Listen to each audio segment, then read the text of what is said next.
Today, I'm going to start drawing my pumpkin with patterns. I'm going to fill my paper with lots of patterns today, but first, let's draw our pumpkin. I'm going to put 2 dots in the middle of my paper. They should be about 4 or 5 inches apart. So my pumpkin is nice and big. I'm going to make a small curved line that connects both dots on either side. Then I'm going to do a medium and then a large, always starting and stopping at the 2 dots. Draw the curve on the left and the curve on the right. Now I have a small, a medium, and next let's do a large. All the way around. And connect the other side as well, curve it. Pumpkins can be bumpy and lumpy, and it's okay if yours is not perfectly smooth. I'm going to draw 2 curved lines and then a horizontal line to kind of make a rectangle at the top for the stem.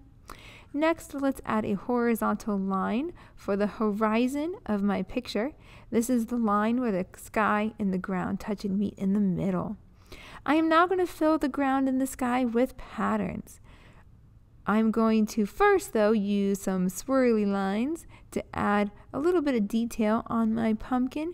I can curve some lines coming off of the stem to make it look like the vines that the pumpkin grows on. That's looking pretty good. Now I can use a zigzag line to draw the grass for the ground in my picture. I'm going to fill the bottom half of my paper with lots of fun zigzag lines, making sure they touch all the way to the edge of the paper and get right up there against that pumpkin. Next, I'm going to fill the sky with twinkling stars. You draw the letter T and then the letter X. You put an X and a T together to make a twinkling star. Now I'm going to add some swirling lines into my background. The swirling lines show movement. Sometimes patterns can show movement in our art. So I'm going to put a pattern of swirling lines. They almost kind of look like mustaches flying in the sky. So swirl your lines, make them swirly, twirly, whirly. Fill the whole sky with these really fun lines. You can also add in little wiggly lines to fill in some of the extra space. Now I'm going to use patterns with shapes to fill in my pumpkin. We've done patterns with lines, so now we're going to do some patterns with some shapes. I'm going to use circles, also known as polka dots, when you make them into a pattern, to fill in some parts of my pumpkin.